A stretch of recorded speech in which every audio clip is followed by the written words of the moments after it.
Halo para insan manusia budiman dimanapun kalian berada. Bagaimana kabarnya? Saya doakan semoga baik-baik saja dan dilancarkan segala urusannya. Di video kali ini saya akan membahas alur cerita dari film yang diangkat dari manga dan anime populer akhir-akhir ini.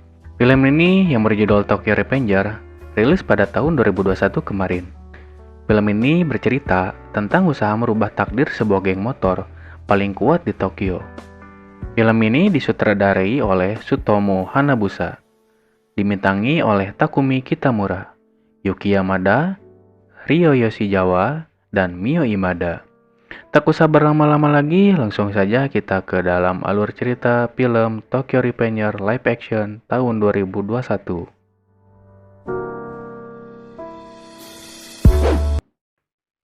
Di suatu malam, di dalam parkiran sebuah gedung, sebuah mobil sedang mengejar seorang anggota Yakuza yang terlihat ketakutan. Tanpa ampun, mobil itu melindas anggota sang Yakuza sampai sekarat.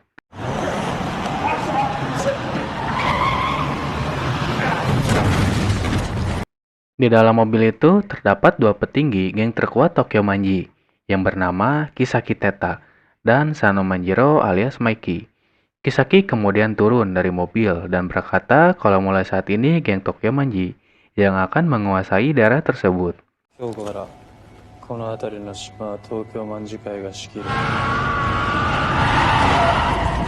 Siang harinya di dalam kos-kosan yang kumuh, seorang pria yang bernama Takemichi baru bangun dari tidurnya. Saat sedang memakan makanan basi miliknya, Takemichi terkejut melihat berita di televisi mengenai peperangan geng Tokyo Manji melawan Yakuza yang menewaskan dua orang sipil yang bernama Tachibana Hinata dan adiknya Tachibana Naoto.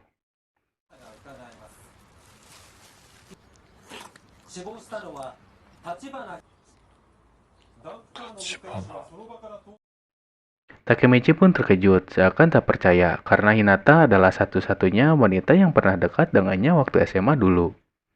Takemichi terus mengikuti berita mengenai kematian Hinata sampai di tempat kerjanya. Hal itu membuat Takemichi ditegur oleh atasannya. Takemichi tidak bisa melawan saat dibolehi oleh rekan kerjanya itu. Takemichi pun berjalan pulang. Di stasiun kereta bawah tanah, Takemichi masih memikirkan berita mengenai meninggalnya Hinata, karena dia satu-satunya wanita yang pernah singgah di hati Takemichi. Lalu tiba-tiba seseorang mendorong Takemichi hingga terjatuh ke rel kereta. Saat kereta akan melintas dan hampir tertabrak kereta, tiba-tiba Takemichi mengalami suatu hal yang aneh. Takemichi seperti berteleportasi ke tempat yang lain. Di tempat itu penampilan Takemichi terlihat berbeda. Di tempat itu pula Takemichi ditemui oleh teman gengnya waktu SMA dulu yang berasal dari SMA Biju. Takemichi bingung dengan apa yang terjadi. Takemichi kemudian mengira kalau ini adalah kilas balik masa lalu sebelum dia mati.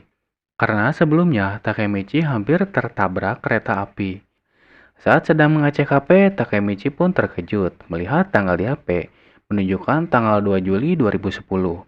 Dia kembali tepat 10 tahun yang lalu. Di hari yang sama, Takemichi pun terbawa suasana kilas balik ini. Ia berjalan layaknya preman SMA menuju sekolah SMA Shibuya untuk mencari gara-gara. Di dalam lahan kosong, Takemichi dan teman-temannya menantang semua anak Shibuya yang lewat. Tiba-tiba datang sekumpulan anak-anak kelas 3 SMA Shibuya yang dipimpin oleh seorang pria yang bernama Kiyomasa. Dia adalah salah satu anggota geng Tokyo Manji. Takemichi dan yang lainnya pun ketakutan. Beberapa saat kemudian muncul sepupu Takemichi. Ternyata sepupunya ini malah dibully oleh Kiyomasa. Tidak ada lagi yang bisa menolong mereka. Takemichi teringat masa-masa itu. Mereka akan dihajar habis-habisan dan dijadikan budak oleh Kiyomasa selamanya. Dan benar sekali, Takemichi dan yang lainnya pun akhirnya dihajar habis-habisan sampai babak belur. Takemichi teringat kalau peristiwa itulah yang membuat dirinya menjadi pengecut dan membuatnya kabur dari sekolah, menghindari siksaan Kiyomasa hingga dia menjadi sampah masyarakat sampai dewasa. Malam harinya sebelum pergi, Kiyomasa berkata kalau mulai saat ini Takemichi dan yang lainnya akan menjadi budak geng Tokyo Manji. Setelah Kiyomasa pergi, Takemichi merasa kesakitan. Takemichi tidak menyangka kilas balik yang dia rasakan sangatlah nyata. Seperti dia benar-benar kembali ke masa lalu. Dengan tertatih-tatih, Takemichi berjalan menuju rumah Hinata Dia rindu, ingin melihat keadaan Hinata. Saat akan mengetuk pintu rumah Hinata, tiba-tiba Hinata muncul di sampingnya. Takemichi pun terpesona melihat kecantikan pacarnya itu, sampai meneteskan air mata. Hinata yang melihat kekasihnya babak belur pun merasa kasihan. Hinata merawat luka di wajah Takemichi dengan plester.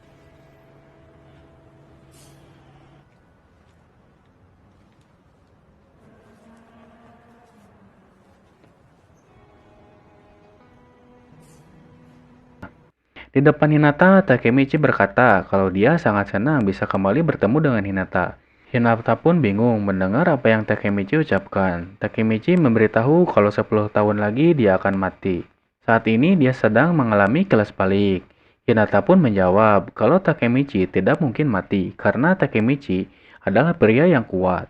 Jikapun Takemichi benar-benar mati, 10 tahun lagi selama itu pula Hinata ingin Takemichi selalu ada di sisinya untuk 10 tahun ke depan.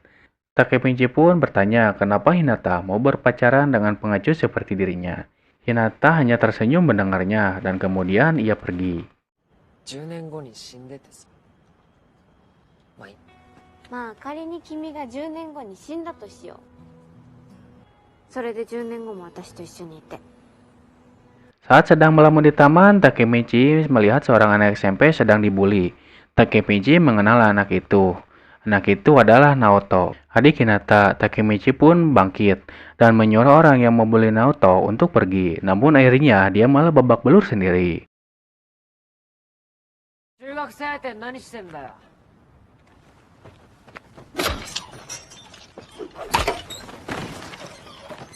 Saat para pembuli sudah pergi, Takemichi bertanya kepada Naoto kenapa dia tidak mau membela diri.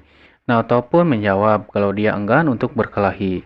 Lalu Takemichi teringat kalau 10 tahun lagi Hinata dan Naoto akan tewas terkena serangan geng Tokyomanji.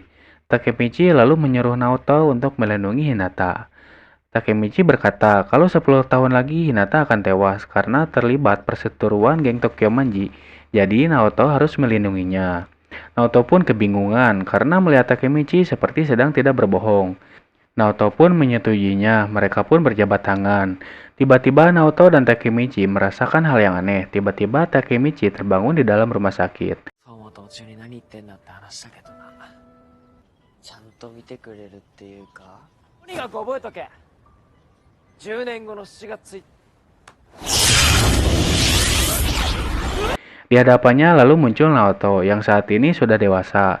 Di sini Takemichi bertanya, kenapa Naoto masih hidup? Naoto pun lalu teringat masa lalu. 10 tahun lalu di tanggal 2 Juli, Takemichi menemuinya saat masih kecil dan berkata kalau dia harus melindungi Hinata dari perseteruan geng Tokyomanji.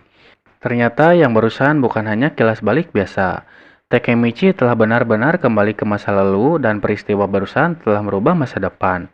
Naoto yang seharusnya mati kini berhasil selamat karena Naoto sekarang menjadi detektif kepolisian dan berhasil menyelamatkan Takemichi saat akan tertabrak kereta api. Takdir Naoto telah berubah, namun ternyata Naoto masih gagal menyelamatkan nyawa Hinata. Hinata tetap tewas dan Naoto tidak bisa menyelamatkan nyawa Hinata. Takemichi pun marah. Naoto lalu mengajak Takemichi untuk membantunya menyelamatkan Hinata. Di tempat lain, seorang pria terlihat dihajar habis-habisan oleh Kisaki Teta karena gagal membunuh Takemichi di stasiun kereta api. Di dalam rumahnya, Naoto memberitahu Takemichi kalau dulunya geng Tokyomanji adalah geng motor biasa dan saat ini berkembang menjadi organisasi kejahatan yang besar. Geng itu terlibat dalam bisnis narkoba dan aneka pembunuhan belakangan ini. Naoto memperlihatkan foto pemimpin Tokyomanji yang bernama Sano Manjiro dan wakilnya Kisaki Teta. Jika Sano Manjiro dan Kisaki tidak bertemu, maka Tokyomanji tidak akan menjadi jahat seperti saat ini. Naoto ingin Takemichi pergi ke masa lalu dan mencegah hal ini terjadi. Naoto sadar kalau cara Takemichi kembali ke masa lalu adalah berjabat tangan dengannya. Karena dahulu, pada saat 10 tahun yang lalu, saat Naoto berjabat tangan dengan Takemichi, dia melihat tingkah Takemichi yang tiba-tiba berubah. Naoto ingin Takemichi kembali ke masa lalu dan mencegah Sano Manjiro bertemu dengan Kisaki Teta. Karena mereka bertemu di bulan Juli 2010. Tiba-tiba Takemichi mencoba kabur karena ketakutan. Naoto lalu memberi pengertian kalau hanya Takemichi lah yang bisa menyelamatkan nyawa Hinata. Takemichi pun sadar dan kemudian bersedia. Mereka berdua pun kembali berjabat tangan, dan benar saja Takemichi pun kembali terlempar ke masa lalu, di mana di masa itu Takemichi tiba-tiba dihajar sampai pingsan. Saat sadar, teman-teman Takemichi memberitahu kalau saat ini mereka ada di dalam arena sabung manusia yang diadakan oleh Kiyomasa. Kiyomasa lalu menyuruh Takuya untuk bertarung dengan Takemichi. Takemichi pun cemas karena Takuya adalah anak yang paling lemah di antara yang lain. Akun yang marah lalu berjalan mendekati Kiyomasa. Melihat hal itu, Takemichi teringat kalau di masa itu Akun akan menusuk Kiyomasa. Takemichi pun bergegas mencegah Akun untuk melakukannya. Takemichi merebut pisau di tangan Akun dan berkata kalau dia yang akan menyelesaikan semua ini. Takemichi kemudian berteriak dengan lantang. Takemichi berkata kalau dia menantang Kiyomasa untuk bertarung. Mendengar hal itu, Kiyomasa langsung bangkit, menghampiri Takemichi. Di hadapan Kiyomasa, Takemichi berkata, kalau dia bisa menang, maka Kiyomasa harus mengantarnya menemui ketua Tokyo Manji, yaitu Sano Manjiro. Tiba-tiba Kiyomasa memungkul perut Takemichi karena seenaknya memanggil nama Maki seperti itu. Takemichi pun dihajar habis-habisan, namun Takemichi masih bisa bangkit. Kiyomasa kembali menghajarnya sampai babak belur, namun Takemichi masih berusaha untuk bangkit. Kiyomasa lalu mengambil pemukul bisbol. Tiba-tiba dari belakang muncul dua orang misterius. Semua orang yang ada di sana tiba-tiba membungkuk dan memberi hormat. Itu adalah Draken, sang wakil ketua geng Tokyo Manji. Dan di belakangnya adalah ketua geng Tokyo Manji, yaitu Sano Manjiro alias Mikey. Kiyomasa pun ketakutan. Tanpa basa-basi, Draken langsung menendang Kiyomasa. Kiyomasa ketakutan dan meminta maaf. Mikey lalu berjalan mendekati Takemichi. Takemichi pun ketakutan. Tidak disangka, Mikey berkata kalau dia sangat ingin berteman dengan Takemichi. Mikey lalu menjelaskan kalau aksi sabung manusia ini sangat memperburuk citra geng Tokyo Manji. Mikey tidak menyukainya. Mikey lalu menendang Kiyomasa hingga terkapar dalam sekali tendang. Draken tidak ingin ada lagi yang menjatuhkan nama Tokyo Manji dengan cara memalukan seperti ini. Mikey tiba-tiba berteriak karena makanannya terjatuh. Mereka berdua pun pergi. Di perjalanan pulang, teman-teman Takemichi senang karena akhirnya mereka bisa bebas dari perbudakan Kiyomasa. Akun lalu memuji aksi Takemichi barusan yang sangat keren. Lalu Takemichi kembali menemui Hinata. Mereka berdua menuju atap gedung untuk melihat kembang api. Di sini Hinata berkata seandainya dia adalah laki-laki, Hinata akan selalu melindungi Takemichi. Takemichi kemudian menjawab kalau dialah yang akan melindungi Hinata apapun yang terjadi. Takemichi menggenggam tangan Hinata yang tidak disangka ternyata tangan yang dia genggam adalah tangan Naoto. Takemichi pun terkejut dan akhirnya kembali ke masa depan. Di masa depan, Naoto ternyata sudah memprediksikan hal ini. Naoto menjelaskan kepada Takemichi, jika Takemichi kembali ke masa lalu, di masa depan dia akan pingsan. Jadi Takemichi kembali ke hari dan waktu yang sama di 10 tahun yang lalu. Jika Takemichi menghabiskan waktu seminggu di masa lalu, saat kembali di masa depan, dia akan siuman di hari dan waktu yang sama. Takemichi lalu memberitahu kalau dia berhasil bertemu dengan Mikey, namun tidak berhasil bertemu dengan Kisaki Teta. Naoto memiliki ide, dia ingin Takemichi membunuh Mikey, sehingga dia tidak akan bisa bertemu dengan Kisaki Teta. Dengan harapan di masa depan, Hinata bisa diselamatkan. Takemichi pun kembali ke masa lalu. Di dalam lorong SMA, terlihat Mikey dan Draken datang ke sekolahnya. Mereka berdua menghajar puluhan anak nakal di sekolah Takemichi. Satu persatu, semua orang pun tak berdaya. Mikey lalu mengajak Takemichi untuk jalan-jalan karena bosan.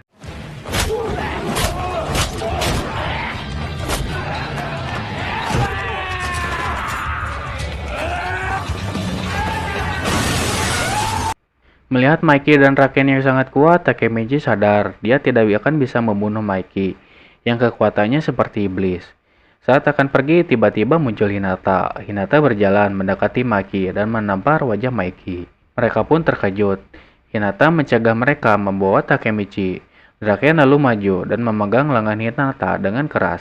Namun Hinata tidak mundur, dia ingin melindungi Takemichi. Melihat kekasihnya ketakutan, Takemichi menyuruh Draken melepaskan tangannya. Takemichi akan melakukan apapun untuk melindungi Hinata. Mikey lalu bertanya pada Takemichi, Dia ingin mati dengan cara yang bagaimana? Takemichi pun bergetar dan ketakutan. Ternyata Mike ini hanya bercanda, mereka pun tertawa. Hinata pun akhirnya sadar kalau Mikey dan Raken adalah teman Takemichi. Hinata pun meminta maaf karena telah mencurigai mereka. Mereka pun pergi sepeda-sepedahan. Di jalan, Takemichi bertanya kepada Mikey kenapa dia mau berteman dengannya. Mikey kemudian bercerita kalau dia punya kakak yang saat ini telah meninggal. Kakak Mikey itu orangnya banyak tingkah, suka menantang orang yang lebih kuat. Padahal dia sangat lemah. Mikey melihat Takemichi sangat mirip dengan kakaknya. Dahulu kakak Mikey adalah seorang ketua geng yang sangat besar di zamannya. Para anggota geng motor sangatlah keren, tidak seperti saat ini yang dicap norak. Dahulu mereka bertarung dengan gagah berani. Mikey ingin era berandalan seperti zaman kakaknya dahulu itu ada di dalam toko Manji. Setiap anggotanya mau mempertaruhkan nyawa untuk teman-temannya, sama seperti yang Takemichi lakukan. Mikey ingin Takemichi bergabung dengannya. Menurut Raken, orang yang pandai berkelahi itu sangat banyak. Tetapi orang yang mau menghadapi siapapun demi melindungi orang lain seperti Takemichi sangatlah jarang. Mikey kemudian mengajak Takemichi mengikuti rapat geng Tokiamanji. Malam harinya, Takemichi datang ke rapat geng Tokiamanji itu. Karena tidak ada yang mengenalnya, Takemichi pun dibully oleh para anggota. Takemichi juga kembali bertemu dengan Kiyomasa. Ternyata Kiyomasa masih dendam dengan Takemichi. Beberapa saat kemudian datang Mikey dan Raken.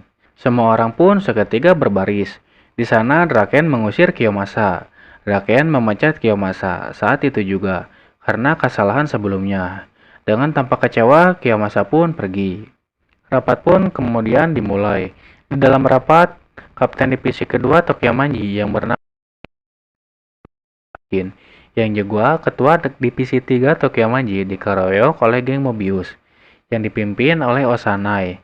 Geng Mobius menghajar sahabat Pacin dan kekasihnya sampai babak belur. Mikey kemudian bertanya pada Pacin, apakah Pacin ingin membalaskan dendam sahabatnya sambil menangis. Pacin berkata, ia sangat ingin membalaskan dendam perlakuan Mobius itu. Mikey tersenyum. Mikey bertanya, apakah semua anggota Tokiamanji alias Toman ada yang keberatan membantu Pacin membalaskan dendam sahabatnya? Semua orang menjawab kalau mereka tidak keberatan. Semua orang bersemangat. Mikey lalu memerintahkan semuanya untuk menghancurkan Mobius. Semua orang pun bersedia. Pada tanggal 13 Juli nanti, mereka akan berperang melawan Mobius. Di tempat lain, Kiyomasa yang kecewa ditemui oleh Kisaki Teta. Setelah kembali ke masa depan, Takemichi memberitahu Naoto kalau Mikey adalah orang yang sangat baik. Menurutnya tidak mungkin Mikey melakukan kejahatan di masa depan. Pasti ada sesuatu yang membuat Mikey berubah. Takemichi lalu melihat foto akun yang saat ini ada di jajaran petinggi Tokiamanji. Ternyata karena dahulu akun tidak menusuk Kiyomasa, masa depan pun berubah. Takemichi lalu memiliki ide. Takemichi diantar oleh Naoto sampai di depan bar di mana Akun bekerja. Takemichi memasuki bar itu dan bertemu dengan Akun. Di dalam suatu ruangan, Takemichi melihat Akun yang terduduk lesu. Ternyata Akun telah menunggu Takemichi sejak lama. Akun mengajak Takemichi ke atas gedung.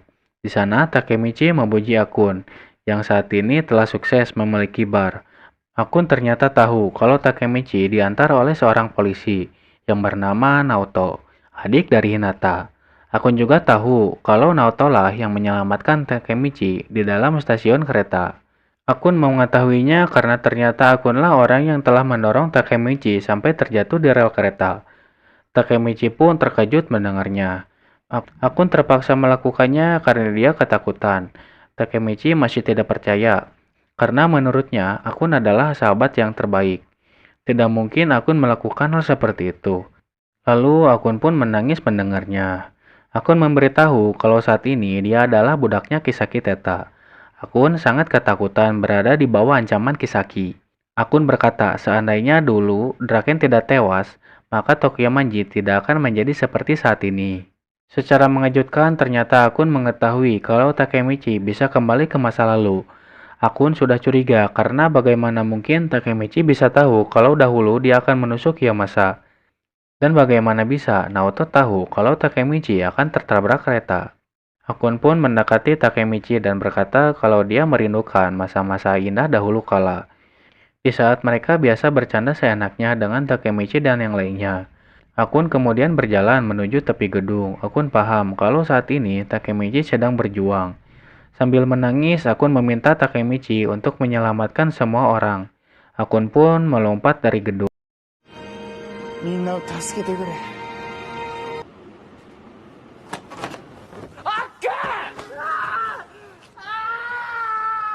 Siang harinya, Naoto menemui Takemichi di dalam kosnya. Takemichi meminta Naoto menyelidiki peristiwa kematian Draken. Menurut Takemichi, jika Draken tidak mati, maka Tokyo Manji tidak akan menjadi seperti saat ini. Naoto terkejut melihat Takemichi yang memiliki semangat untuk menyelamatkan semua orang. Naoto pun berjabat tangan dengan Takemichi untuk berterima kasih. Tidak disangka hal itu malah membuat Takemichi kembali ke masa lalu. Di masa lalu, Takemichi sedang dibonceng oleh Akun. Mengetahui hal itu, Takemichi sangatlah bahagia. Dia memeluk sahabatnya tersebut. Akun pun merasa aneh melihat tingkah Takemichi. Takemichi pergi hendak menemui Naoto untuk kembali ke masa depan. Takemichi berjanji kalau nanti di masa depan Akun akan menggapai cita-citanya menjadi ahli kecantikan. Sesampainya di rumah Naoto, Hinata lalu muncul memberitahu Takemichi kalau Naoto sedang berlibur di Hawaii. Takemichi pun bingung. Hinata lalu mengingatkan Takemichi kalau dia berjanji akan mengajaknya ke festival besok. Takemichi kemudian teringat kalau besok adalah hari kematian Draken. Di saat Tokyo Manji berperang melawan Mobius, Takemichi pun berpamitan untuk pergi. Takemichi mengikuti Maiki dan Draken sampai masuk ke dalam rumah sakit. Dari jauh, Takemichi melihat Draken dan Maiki menjenguk pacar sahabat Pachin yang sebelumnya dihajar Mobius hingga babak belur dan koma. Mata wanita itu sampai lepas, kemungkinan dia akan cacat seumur hidup. Beberapa saat kemudian, orang tua wanita itu keluar. Orang tua itu memarahi Maiki dan Draken yang telah mencelakai anaknya. Draken pun membungkuk dan memaksa Maiki untuk membungkuk juga. Dia meminta maaf dan menyebut kalau itu kesalahan mereka. Orang tua itu memaki-maki Draken dan Maiki, menyebut mereka sampah masyarakat. Sejenak Maiki merasa marah karena dia tidak bersalah. Namun Draken memaksa Maiki untuk terus menunduk. Orang tua itu menangis, dia ingin anaknya kembali seperti semula. Maiki pun luluh, dia juga sedih mendengarnya. Di sini Draken menjelaskan kalau semua anggota Tokyo Manji juga memiliki keluarga. Dia tidak ingin membuat orang di sekitar mereka menangis. Masalah yang mereka hadapi harus mereka sendirilah yang menyelesaikan. Draken ingin Maiki memiliki hati yang peduli pada orang lain. Maiki pun meminta maaf dan bersyukur memiliki Draken di sisinya. Dari jauh, Takemichi yang melihat hal seperti itu semakin yakin kalau satu-satunya orang yang bisa mengendalikan Maiki adalah Draken. Kalau Draken tetap hidup, maka Tokyo Manji tidak akan berubah. Takemichi pun kembali mengajar mereka berdua hingga sampai di dalam gedung. Di tempat itu, Takemichi berkata kalau dia ingin Maiki mengurungkan niatnya berperang dengan Mobius. Takemichi menjelaskan kalau firasatnya berkata akan ada yang tewas di peperangan itu. Maiki lalu menjawab kalau dia tidak bisa mengurungkan peperangan ini karena Mobius sudah datang ke sini. メビウスとの構想このままやったらもう来ちゃったよメビウス。 Dan benar sekali, dari belakang muncul puluhan anggota Mobius mengepung mereka. Pemimpin Mobius bernama Osanai pun muncul. Osanai menantang Maiki untuk bertarung. Namun Pachin mencegahnya dan Pachin sendirilah yang akan maju. Karena ini adalah pertarungannya, Pachin pun maju. Namun kemampuannya jauh di bawah Osanai. Pachin berkali-kali mendapatkan serangan dari Osanai, namun Pachin masih belum menyerah. Takemichi ingin Maiki menyelamatkan Pachin, namun Maiki berkata kalau Pachin belum kalah. Osanai lalu menghajar Pachin hingga tak berdaya. Namun Maiki masih menganggap kalau Pachin itu belum kalah. Ucapan Maiki ini ditertawai oleh anggota Mobius. Maiki lalu maju. Dengan 2 kali tendangan, Maiki berhasil membuat Osanai ini tumbang. Di sini Maiki berkata, barang siapa menganggap Pachin sudah kalah, akan dia bunuh. Semua orang pun terdiam. Maiki berkata selama ada dirinya, sampai kapanpun Tokyo Manji tidak akan kalah dari siapapun. Draken lalu maju dan membuat pengumuman. Mulai saat ini, Mobius akan bergabung dengan geng Tokyo Manji. Tiba-tiba Osanai bangkit, membawa pecahan botol. dan ingin menyerang Maiki. Draken berhasil menahannya, dan hanya telapak tangan Draken saja yang terluka. Draken pun kembali mengajar Osana hingga babak belur. Di perjalanan pulang, Takemichi pun lega karena Draken tidak jadi mati. Keesokan harinya, Takemichi menemani Hinata di dalam festival. Di markas Mobius, terlihat Kisaki Teta membisikkan sesuatu di telinga Osanai. Di dalam festival, Takemichi melihat anak Mobius berkeliaran di sana. Takemichi pun curiga dan memeriksanya. Di tempat lain, terlihat Draken sedang menunggu Maiki dan yang lainnya. Di dalam gudang, terlihat juga Maiki yang menunggu Draken. Sepertinya mereka telah masuk ke dalam perangkap. Di dalam festival, dari kejauhan, Takemichi melihat Kiyomasa yang kini menjadi anggota Mobius. Diberi sebuah pisau untuk membunuh Draken. Kiyomasa sangat ingin membunuh Draken, karena Draken telah mengusirnya dari Tokyo Manji. Ternyata pertempuran belum berakhir. Tiba-tiba muncul beberapa orang yang menangkap Takemichi. Di tempat lain, Draken ditemui puluhan anggota Mobius. Di dalam gudang, Maiki pun akhirnya sadar kalau dia telah dijebak oleh Osanai. Maiki pun bergegas pergi menemui Draken. Di tengah jalan, Maiki hampir menabrak Kisaki Teta. Namun dia tidak peduli dan melanjutkan perjalanan. Di tempat lain, Draken dikeroyok oleh puluhan anggota Mobius. Draken yang sangat kuat mampu bertahan. Di dalam hutan, Takemichi dihajar oleh Kiyomasa dan teman-temannya. Mereka pun melakban Takemichi. Beberapa saat kemudian datang Hinata yang khawatir. Hinata berusaha melepaskan lakban dari tubuh Takemichi. Namun Takemichi ini malah menyuruh Hinata untuk pergi. Takemichi merasa apa yang ia lakukan selalu sia-sia. Takemichi merasa kalau ia tidak sekuat Maiki atau Draken. Takemichi sadar kalau dirinya adalah sampah. Dia tidak bisa melindungi siapapun. Hinata kemudian mencium Takemichi. Hinata mengingatkan Takemichi saat pertama kali mereka bertemu. Saat itu, Hinata diganggu oleh anggota Yakuza. Tiba-tiba muncul Takemichi yang bertingkah aneh. Takemichi berlagak ingin menghadapi pria itu. Namun akhirnya malah bertingkah aneh seperti orang kesurupan. Dan membuat anggota Yakuza itu merasa jijik dan pergi. Meskipun Takemichi tidak sekuat Draken dan Maiki, namun Takemichi rela menangis dan menderita demi orang lain. Hinata menyebut kalau itu adalah hal yang membuatnya mencintai Takemichi. Hinata pun melepaskan lakban di tubuh Takemichi. Perkataan Hinata membuat Takemichi tersadar, meskipun ia seperti saat ini, dia akan tetap melindungi Hinata. Takemichi kemudian bangkit dan mencari Draken. Di tempat lain, Draken masih saja berjuang seorang diri melawan anggota Mobius, hingga membuatnya lemas. Tiba-tiba dari luar terdengar suara motor milik Maiki. Dan benar saja dari belakang muncul Maiki dan pasukan Tokyo Manji. Maiki bertanya, siapa otak di balik semua ini? Namun Osanai malah menantang Maiki untuk bertarung kembali.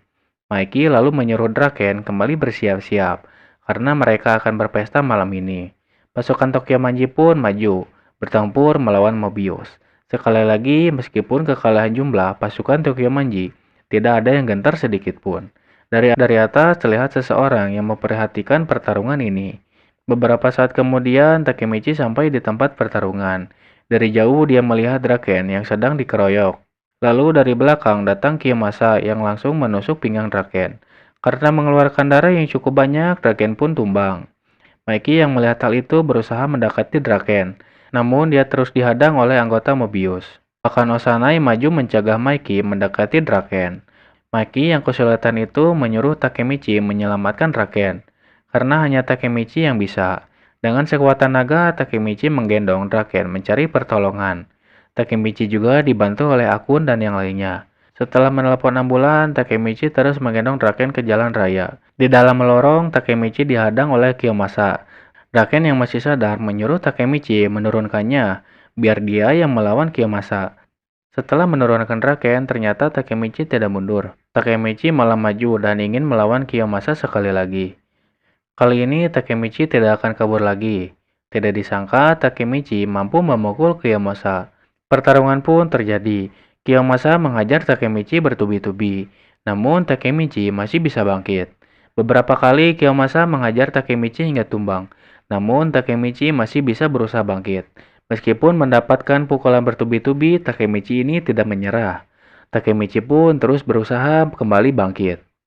Takemichi melompat dan menggigit Kiyomasa. Dengan sekuat tenaga, Takemichi berhasil mencekik Kiyomasa hingga tumbang. Kiyomasa akhirnya bisa dikalahkan oleh Takemichi. Di dalam tempat pertempuran, Mikey akhirnya bisa mengalahkan semua anggota Mobius. Singkat cerita, terlihat semua anggota Tokyo Manji menunggu Draken yang sedang dioperasi. Mikey lalu datang memberi makanan untuk mereka semua. Mikey menyuruh semua orang untuk tenang dan jangan panik. Mikey yakin Draken bisa diselamatkan. Karena Draken sudah berjanji akan menemaninya sampai akhir. Beberapa saat kemudian, dokter yang mengoperasi Draken muncul dan berkata kalau Draken berhasil diselamatkan.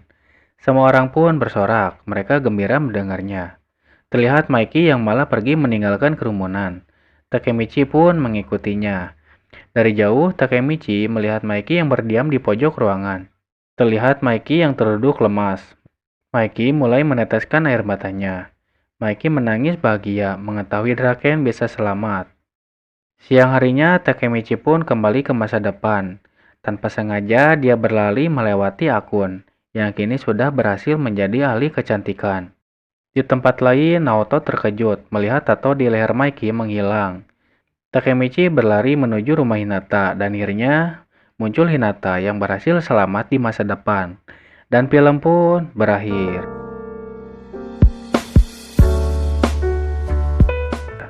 Bagaimana Tokyo Revenger live action ini sangat mirip dengan yang di anime kah? Kasih pendapat kalian di kolom komentar ya. Oke, segitu saja untuk video kali ini. Jangan lupa kalian subscribe, like, and komennya ya. Akhir kata saya ucapkan terima kasih banyak.